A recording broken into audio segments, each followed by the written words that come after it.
반가운 얼굴이 이렇게 보여서 잠깐 소개하고 싶습니다. 우리 김원석 집사님 부인 김세원 자매님 이렇게 교회에 같이 오셨네요. 네, 너무 감사합니다.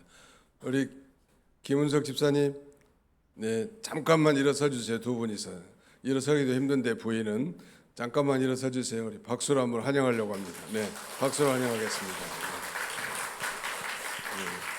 네, 앉으십시오. 네.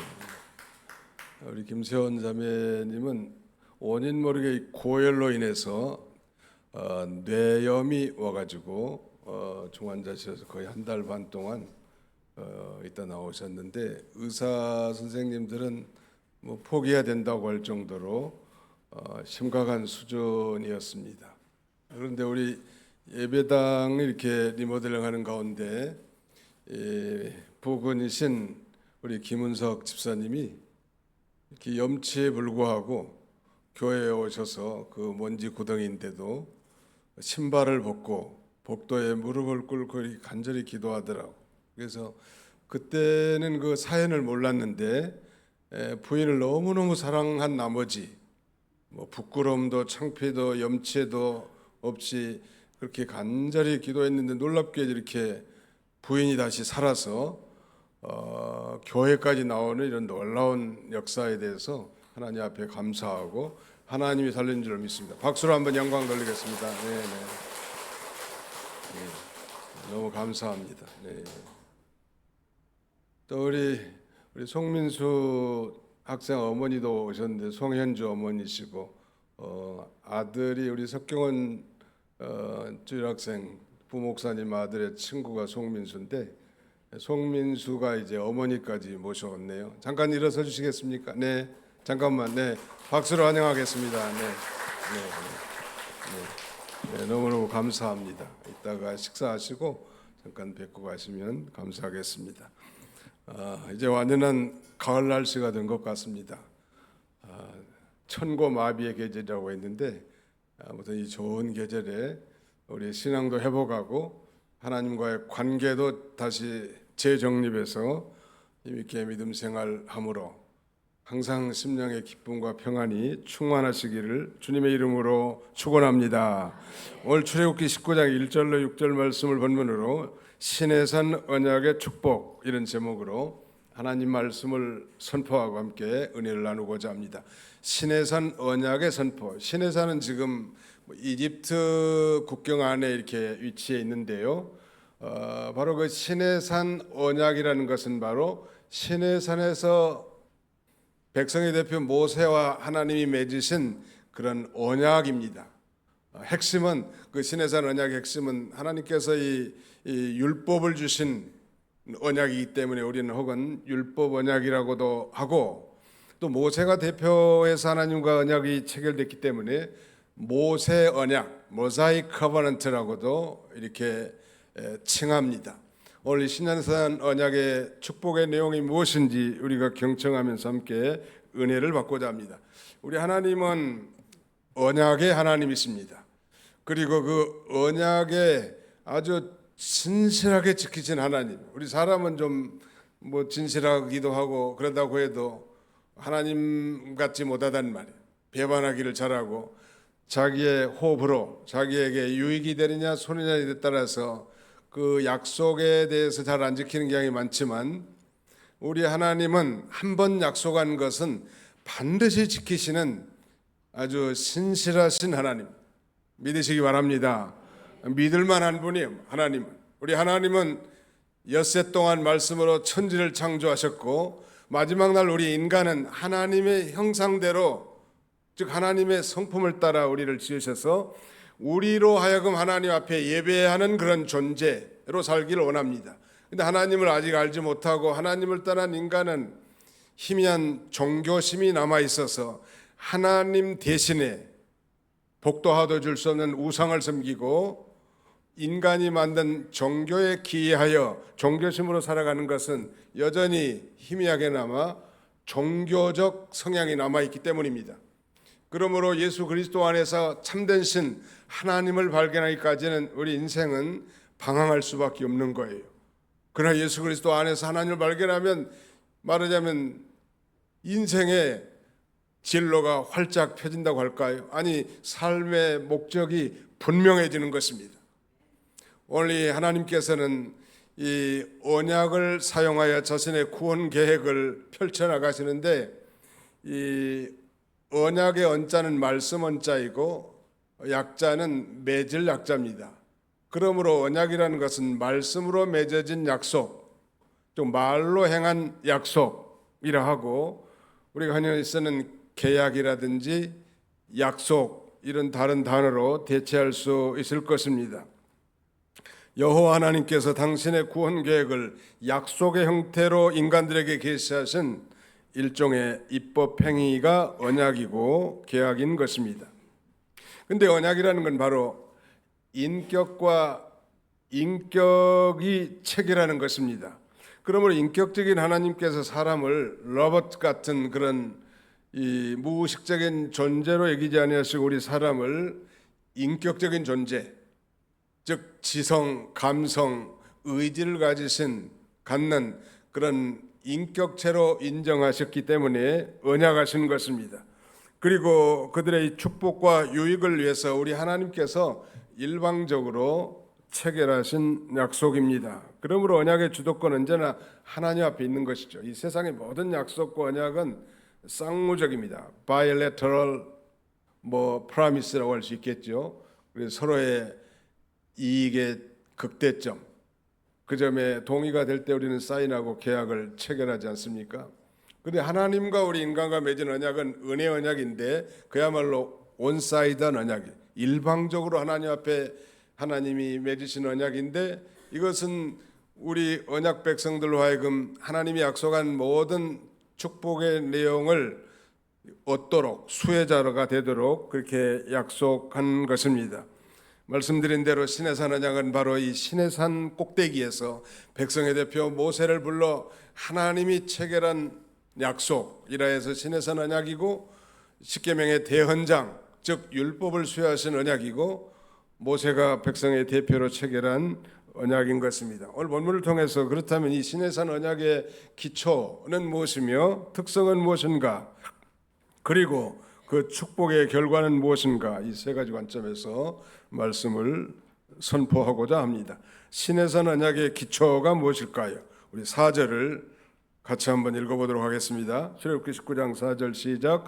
내가 애굽 사람에게 어떻게 행하였음과 내가 어떻게 독수리 날개로 너희를 업어 내게로 인도하였음을 너희가 보았느니라. 내가 애굽 사람에게 어떻게 행하였음과, 이스라엘 백성들은 아브라함의 후예이지만 야곱의 시대에 저 이집트 애굽으로 들어가서 약 430년 동안 지내면서 민족이 번성하고 많은 학정과 고통 가운데서 연단되었고요. 때가 되니까 이제 하나님이 그 출애굽 이집트에서 해방시키기 위해서 하나님은 저 애굽에 10가지 재앙을 내리되 첫 번째 피재앙으로부터 시작해서 마지막 장자 재앙에 이르기까지 바로를 굴복시켜 그들을 해방시킵니다. 그랬죠. 애굽 사람에게 그렇게 행하신 거예요. 뿐만 아니라 4절 중반절에 보면 내가 어떻게 독수리 날개로 너희를 업어 내게로 인도하였음을 너희가 보았느니라. 이 독수리 날개로 업었다는 것은 이 강력한 보호와 능력으로 건져냈단 말이에요.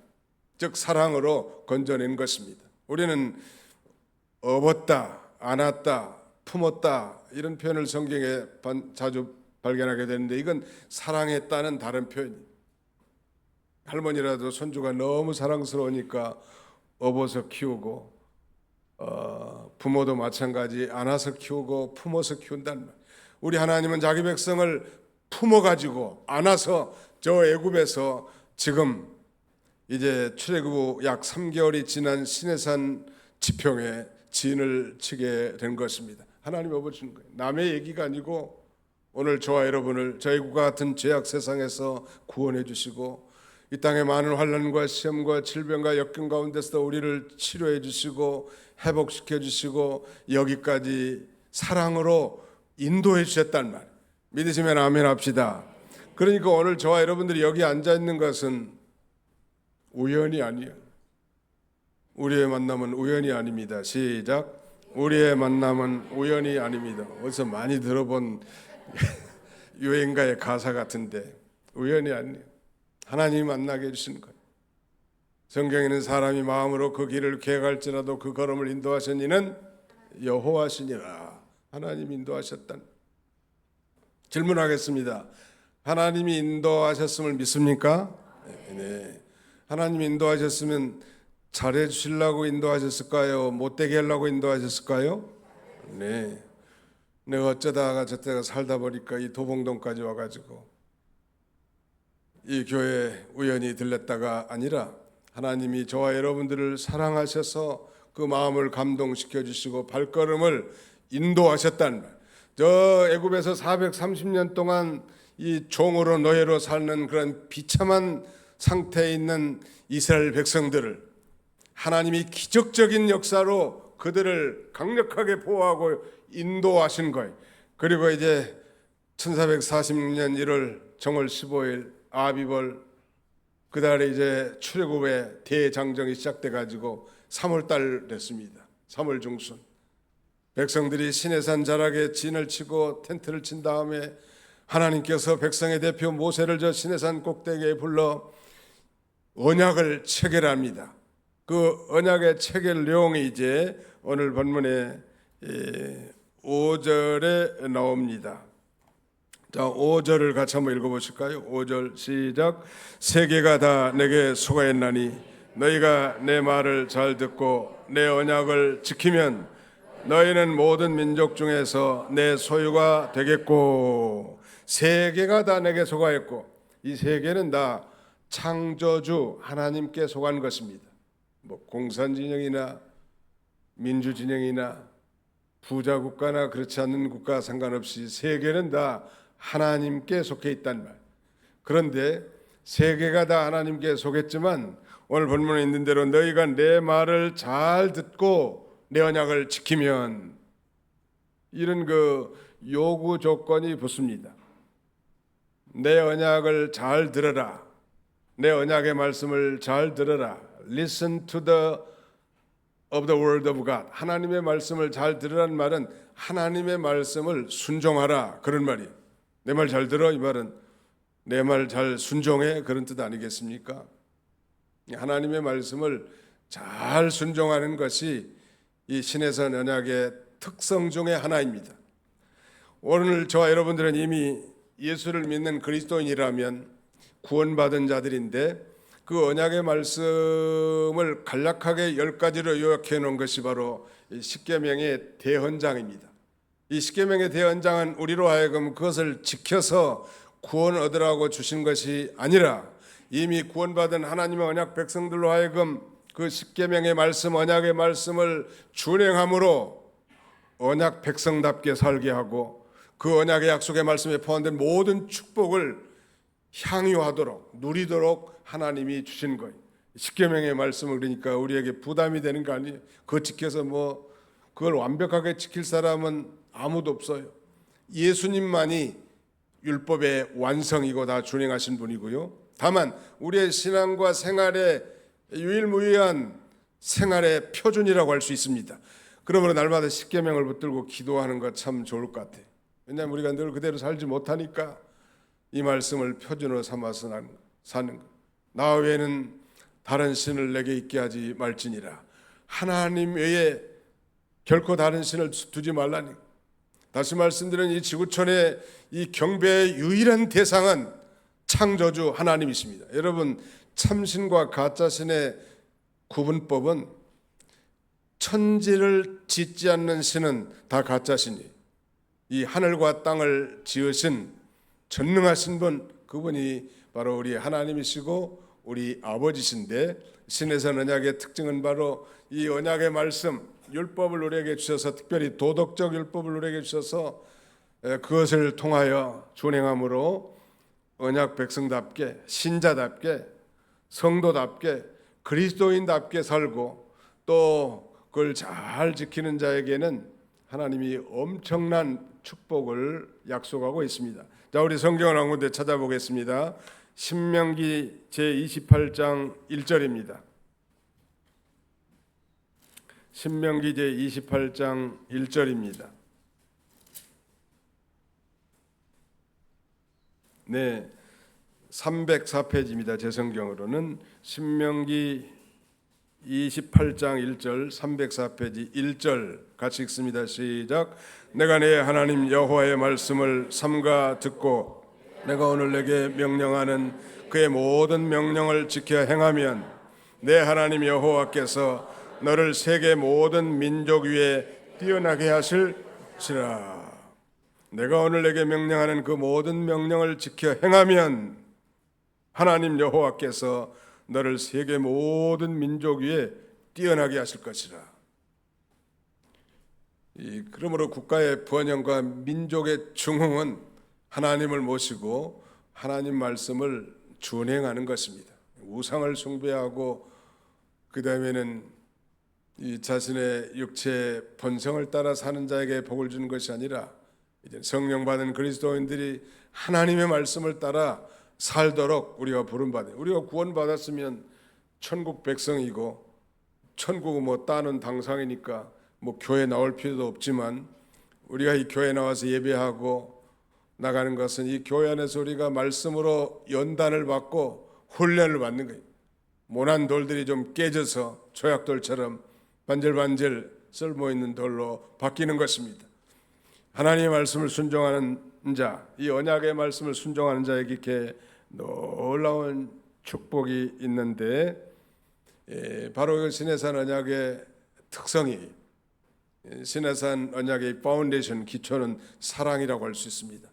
독수리 날개로 어버서이까지 인도하셨다는 것은 말하자면 하나님의 전능한 보호와 구속의 능력으로 사랑으로 그들을 인도하셨음을 가리키고 시내산 언약의 요구 조건은 바로 언약의 말씀을 잘 준행하는 것입니다. 오늘 우리 그리스도인들은 아니 오늘 예수 믿는 성도들은 예수 그리스도 안에서 그의 피로 맺어진 언약 백성이 한번 따라서 해볼까요? 우리는 예수 그리스도 안에서 그의 피로 맺어진 언약 백성들입니다. 한마디로 말하면 우리는 언약 백성들입니다.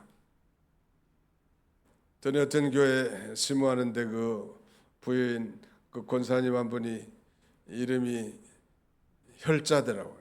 이름이 이혈자예요. 성은 이씨고 이름은 혈자. 혈자의 혈은 피혈자고 자자는 아들 자자인데 피의 아들이란 말이에요.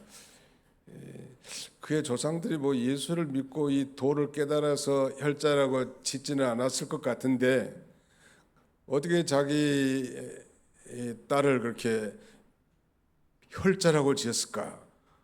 자기 부인이 예를 하면서 피를 많이 흘렸는지 아무튼 알 수는 없지만 그가 예수를 잘 믿고 아주 모범적으로 신앙생활하고 교회에서 권사로서 봉사 충성 희생한 거 보면 그 조상들이 상당히 선견지명이 있은 게 분명한 것 같습니다. 사실 그분만 혈자가 아니라 우리 모두가 다 혈자예요. 바로 예수 그리스도 안에서 그의 피로 맺어진 하나님의 아들과 딸들이 됐기 때문이죠. 우리는 그래서 교회는 바로 피의 공동체예요. 따라서 합시다. 교회는 피의 공동체입니다. 우리 형제 자매들이라는 게 그거잖아요. 엄마 아빠의 즉 부정 모혈로 이루어진 자녀들이기 때문에 형제, 즉 같은 피를 가진 형제들 아니에요.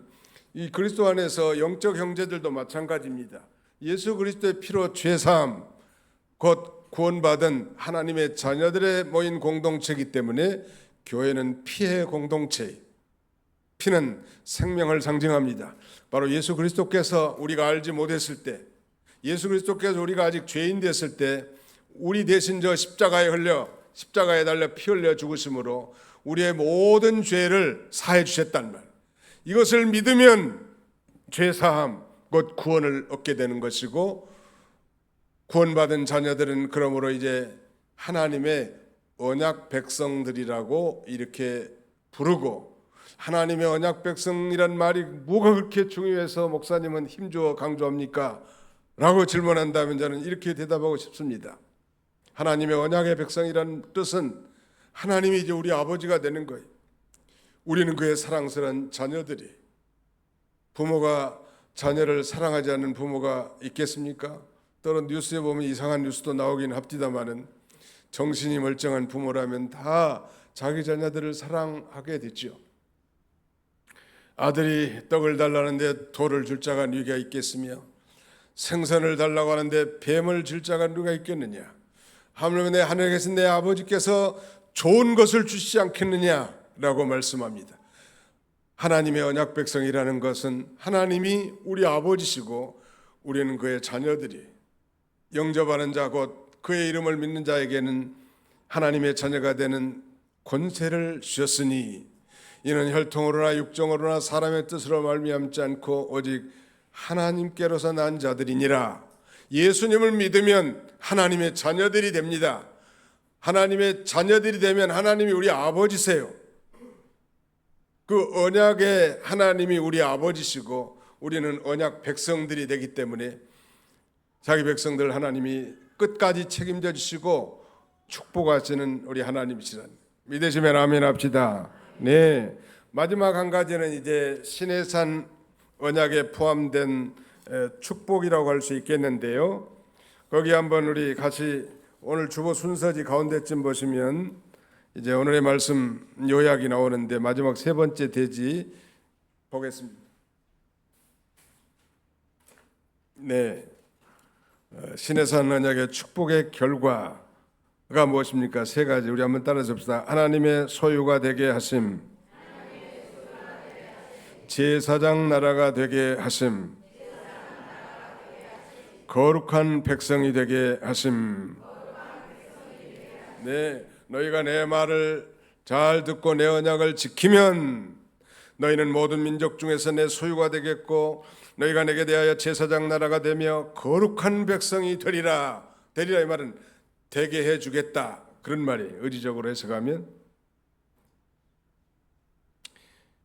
오늘 저와 여러분은 예수 그리스도의 피로 맺은 새 언약 백성이 됐습니다. 그런 면에서 우리가 십계명의 말씀을 잘 준행하면서 살아야 돼. 제가 한 가지 여호와 하나님을 백으로 믿고 큰 소리 칠 수 있는 것은 만약에 개인이나 가정이나 교회나 민족이 십계명을 잘 준행하는 그런 개인이나 가정, 교회나 민족이 된다면 반드시 하나님이 세계 민족 가운데 뛰어난 민족, 번영된 국가를 향유할 줄로 믿습니다. 가난에 찌들고 병들고 고난 중에 살던 자들이 예수를 자신의 구주로 믿고 그들은 말하면 육신적 필요와 욕구 때문에 교회에 나오기는 했지만 예수를 믿다 보니까 그야말로 그런 건 아무것도 아니고 정말 우리의 존재가 얼마나 존귀한 존재인지를 깨닫게 된다는 말. 너희가 내 말을 잘 듣고 내 언약을 지키면 너희가 내 소유가 되겠고, 이 말은 하나님의 특별한 존재, 하나님의 특별한 보물덩어리로 삼아주겠다는 거예요. 세상 사람들은 뭐 금덩어리나 은덩어리, 다이아몬드 이런 걸 보물로 생각하지만 우리 하나님이 보실 때는 믿음을 가진 하나님의 자녀들이 보물덩어리. 옆에 사람 한번 쳐다보고 당신은 보물덩어리입니다. 시작. 당신은 보물덩어리입니다. 예. 말로만 그렇게 하지 마시고 실제로 보물덩어리 같이 좀 여겨주세요. 소중하게, 얘기란 말이에요. 소중하게. 다 소중한 분이야. 여러분 한 분 한 분이 존귀함을, 이 존중함을 받을 만한 존재들입니다. 근데 여러분 이 세상에 돈만 많이 벌어가지고 띵까띵까 살면서 생을 마감하는 게 그게 삶의 목적이냔 말이에요. 하나님이 우리 인간을 부르신 특별한 부르심의 목적이 있어요. 그것은 바로 하나님 앞에 영광 돌리는 것입니다. 자신이 어떠한 위치에 있든 무슨 일을 하든 어떤 환경에 처해 있든 우리는 하나님 앞에 영광 돌릴 존재라는 것. 이 시내산 언약의 축복 그 세 가지, 이제 언약서를 가져다가 백성들에게 낭독을 하니까 백성들이 그 언약서에 기록된 모든 내용을 우리가 다 준행하겠습니다 라고 백성들이 이 서약을 하자 모세는 이제 소를 잡아 이 번제와 화목제를 드리고 그 소의 피를 양푼에 담아 절반은 제단에 뿌리고 절반은 백성들에게 뿌립니다. 이 절반을 제단에 뿌렸다는 것은 인간의 정말 저주와 불행함을 막는 그 죄 문제를 해결한 속죄의 의미가 있고, 백성들은 그 속죄받았음을 선언하는 것인데, 이것은 바로 오늘날 이 성도들의 모임인 이 교회가 바로 하나님과 피로 맺어진 언약의 공동체임을 선언하는 것입니다. 교회는 피로 맺어진 언약의 공동체입니다. 예수님께서 이제 구속을 성취할 때가 가까워 십자가에 달릴 때가 다 되기 전날 소위 유월절 예식을 제정하십니다. 성찬 예식을 제정하시고 빵과 포도즙을 가지고 떼어주면서, 빵은 이건 내가 너희를 위해서 죽을 육체 내 몸이라고 말하면서 식후에 다시 잔을 가지사 축사하시고, 이 잔은 너희를 위하여 흘린 나의 피 곧 언약의 피니라 라고 말합니다. 바로 예수 그리스도의 피가 언약의 피라는 거예요. 그러므로 여러분, 정말 그리스도인이라면 우리 심령 속에 예수 그리스도의 피가 강물처럼 흘러야 하고, 교회는 바로 이 피의 복음이 외쳐져야 되고 세상에 전파되어져야 하는 것입니다. 예수님의 피하고 나하고 아무 상관이 없다. 부모의 피를 하나도 받지 않은 자녀라면 그건 뭐 DNA 검사를 해봐야 되겠지만 자녀라고 할 수는 없겠죠. 적어도 부정 모혈로 이루어진 게 우리 자녀들 아니요? 성도들도 마찬가지입니다. 예수님의 피로 사죄의 은총을 받고 구원받은 하나님의 자녀들이 됐단 말. 그래서 하나님은 너는 내 것이라, 내가 너를 구속하였고 내가 너를 지명하여 불렀나니 너는 내 것이라 하면서 하나님의 특별 소유권을 주장하네. 여러분, 내 것은 다 귀중하잖아요. 얘들은 뭐 좀만 크면 다 내 거래. 이것도 내 거, 저것도 내 거, 할머니 것도 내 것, 아빠 것도 내 거, 내 거야 하면서 자기 걸 소중하게 주장하는, 소유권을 주장하는데, 아무튼 하나님 거예요. 우리는 하나님, 우리의 생명도 하나님의 소유예요. 자녀도 하나님의 것입니다. 우리는 다만 청지기적 정신을 가지고 재산도 하나님의 것입니다. 사실은 하나님의 뜻대로 사용해야 할 청지기적 사명이 우리에게 있는 것입니다. 우리를 하나님께서 이 보물 덩어리와 같이 아주 귀중하게 여기신다는 것. 그 다음에 제사장 나라가 되게 한다는 두 번째, 이 신에서 언약의 축복의 내용을 보니까 제사장 나라가 되게 한다. 제사장 나라, 이 제사장이라는 건 하나님과 인간 사이를 중재하는 직분입니다. 하나님과 인간 사이를 중보하는 직분. 사실 진정한 중보자는 예수 그리스도인데, 우리 그리스도인, 신약시대 우리 모든 크리스찬들은 다, 믿는 크리스찬들은 다 제사장들입니다. 제사장들은 다른 말로 하면 사제라고 말할 수 있고, 사제를 더 노골적으로 말하면 신부님들이다 라고 말할 수 있는 거예요. 그러므로 천주교의 신부님들만 사제가 아니고 오늘 신약시대에 구원받은 하나님의 모든 자녀들은 다 사제요 제사장들이. 제사장이 하는 일은 자신의 죄값을 위해서 제사드리기도 하지만 다른 백성들을 위해서 짐승의 피를 흘려 제사를 드리게 하여 하나님이 받으심직하도록 인도하는 직분입니다. 중요한 일이, 오늘 모든 우리 그리스도인들은 다 이 제사장의 사명을 감당해야 합니다. 즉 하나님과 이 열방의 사람들 사이의 중재자로서 하나님의 그 위대한 복음을 세상에 전파하여 우리 삶 인생의 참된 목적이 무엇이며 우리의 삶의 근원이 무엇이고 우리가 죽은 다음에는 어떻게 될 것인지를 가르쳐줘야 돼. 세상 사람들은 잘 몰라요. 사람이 죽으면 끝나는 거지 뭐 죽은 다음에 걱정은 뭐 하려고 합니까? 사서 걱정합니까? 그렇게 생각합니다. 돈만 벌어서 행복하게 살면 되는 거지 뭘 그렇게 시간도 없는 사람들이 주일마다 모여서 예배드립니까? 이해를 못하죠. 왜? 삶의 목적을 모르고 자신의 기원을 모르고 어떻게 살아야 될지도 모르고 왜 죽는지도 모르고 죽은 다음에 심판이 있는지도 모르고 천국과 지옥이 있는지도 몰라요. 불쌍한 사람들이잖아요. 누가 그걸 알려줘야 되는가? 제사장들, 만인 제사장이 된 우리 그리스도인들이 세상에 이것을 전파해 줘야 돼. 그런데 이걸 전파하면 세상 사람들이 환영하는가? 배척하기도 하고 욕하기도 하고 싫어합니다. 자기의 생리에 맞지 않기 때문에. 최근에 미국의 유타주의 유타 밸리 대학교에서 열린 공개 행사에서 찰리 커크라고 하는 젊은 사람이 연설 도중 총격 사망을 당합니다.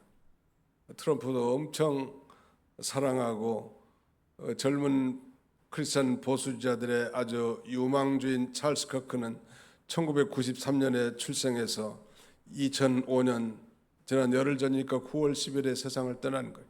비록 그는 32살의 운명을 달리한 사람이지만 그는 예수 그리스도를 자신의 구주로 믿고 구원과 거듭남에 대한 확신이 있던 인물이더라. 다시 말씀드리면 복음주의적 사고방식을 가졌고 성경의 절대적인 권위와 성경 말씀을 절대적 진리로 믿는 참 목사가 보기에도 야무진 그런 젊은 청년이 생긴 것도 잘생겼어. 그를 추종하는 팔로워들이 수백만이고 그를 통해서 정말 영감을 받는 수많은 미국의 청년들이 애도하고 심지어는 백악관에서 조기를 달 정도로 슬퍼한 일이 열흘 전에 미국 유타주에서 발생했습니다.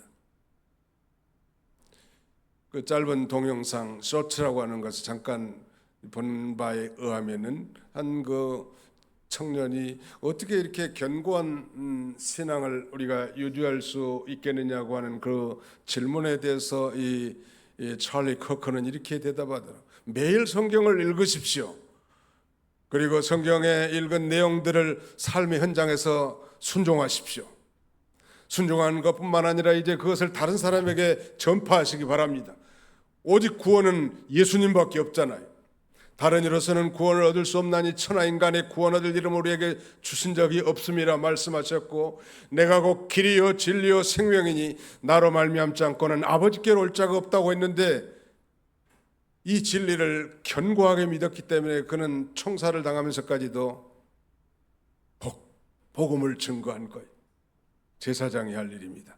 아니 제사장이라니까 남의 일 같은데 우리 성도들이 할 일이고 그리스도인들이 할 일이에요. 우리의 직장이 무엇이든지 사업을 하든지 무슨 전업주부든지 무슨 예교관이든지 상관없습니다. 우리가 할 일은 이제 예수가 그리스도라고 예수님을 믿어야 구원을 얻는다고 예수님을 믿지 않으면 지옥에 간다고 분명하게 우리가 전파해 줄 사명이 우리 그리스도인들에게 있고 우리 교회에 있는 것입니다. 아니 우리 민족이 저는 바라기는 전 세계 열방의 복음을 증거하는 제사장 국가로 쓰임받기를 원하고 아니 우리 교회가 도봉구뿐만 아니라 노원구와 의정부와 이 일대에 정말 복음을 증거하여 저 지역 백성들을 천국 백성으로 인도하고 많은 사람들을 옳은 대로 인도하는 이 별과 같은 제사장의 사명을 감당하는 교회가 되면 너무너무 좋을 것 같아요. 믿으시면 아멘 합시다. 하나님께서 우리 도봉교회 역사가 55년이 됐는데 그동안에도 예수 믿고 천국 간 분들이 얼마나 많았겠냐는 말이에요. 남은 시대에 우리 시대에 우리를 제사장으로 삼아 우리 하나님께서는 영혼을 구원하기를 원하십니다. 그러려면 자신이 하나님의 말씀을 절대적 진리로 믿고 그 성경의 권위를 인정하고 예수 그리스도의 이 피뿌림으로 말미암은 죄사함 곧 구원의 확신을 갖지 않으면 그건 불가능할 것입니다. 내가 확신이 없는 걸 어떻게 다른 사람을 확신시켜 줄 수 있겠냐. 찰리 커크는 제가 보기에는 참 대단한 확신을 가진 젊은이더라. 그는 짧은 인생을 살았지만 이 웅변적으로 그의 롱타임 아주 긴 시간을 산 인생보다도 훨씬 더 미국의 젊은이들에게 영감을 줬다고 생각이 됩니다. 좋은 제사장으로 생을 마감한 것이죠. 그리고 마지막 이 신해산 언약의 마지막 이 축복 가운데 나는 거룩한 나라가 되게 하겠다는 것, 즉 거룩한 백성이 되게 하겠다는 것인데 다시 말씀드리면 이 거룩은 단순한 도덕적 윤리적인 구별이 아니고 하나님께 속한 존재, 하나님의 백성으로 살아가게 하시겠다는 바라기는 여러분의 인생에 예수 그리스도를 영접하여 하나님을 아버지로 모심으로 정말 복된 인생이 펼쳐지시기를 주님의 이름으로 축원합니다. 오늘 신해산 언약의 이 기초는 파운데이션은 하나님 우리를 사랑해서 언약을 맺으시는 거예요. 우리를 얽매이려고 하는 게 아닙니다. 또 다른 종교 생활을 통하여 우리를 피곤하게 하려고 하는 게 아닙니다. 정말 예수 그리스도를 믿는 자로 하여금 더 풍성한 은혜를 체험하도록 언약의 말씀을 우리에게 주시고 진행하게 하는 거예요. 그래서 우리 하나님은 우리를 보물덩어리 같이 존귀하게 여기고, 더 나아가서는 열방의 복음을 증거하고 상처받은 영혼들, 병든 심령들, 낙심과 자들에 빠진 영혼들에게 예수 그리스도의 복음을 증거하여 저들을 위로하고 하나님께로 인도하는 그 사명을 우리에게 감당하게 하시려고 우리를 부르신 거고 언약 백성 삼아주신 거예요. 바라기는 우리 모든 도봉의 권석들이 이런 그 능력 있는 왕 같은 제사장의 삶을 사는 복된 인생을 살아가시기를 주님의 이름으로 축원합니다. 아멘. 기도합시다. 기도하겠습니다. 살아계셔서 인간의 모든 생사화복을 주관하시는 전능하신 우리 아버지 하나님께서 오늘 좋은 일기를 허락해 주시고 2부 예배에 이렇게 모여 신령과 진정으로 마음과 정성과 뜻과 힘을 기울여 우리 하나님 앞에 예배하게 하신 것을 진심으로 감사합니다. 우리가 잘 이해하지 못한다 할지라도 예수가 그리스도로 믿어진 하나님의 자녀들은 이제 예수 그리스도 안에서 그의 피로 맺어진 새 언약 백성이 된 줄로 확신하고 날마다 그 언약의 말씀을 잘 준행함으로 정말로 하나님 앞에 존귀한 제사장으로 보물덩어리와 같은 귀중한 인생을 살아가는 우리 모두가 다 되게 하여 주시옵소서. 예수님의 이름으로 기도하옵나이다. 아멘.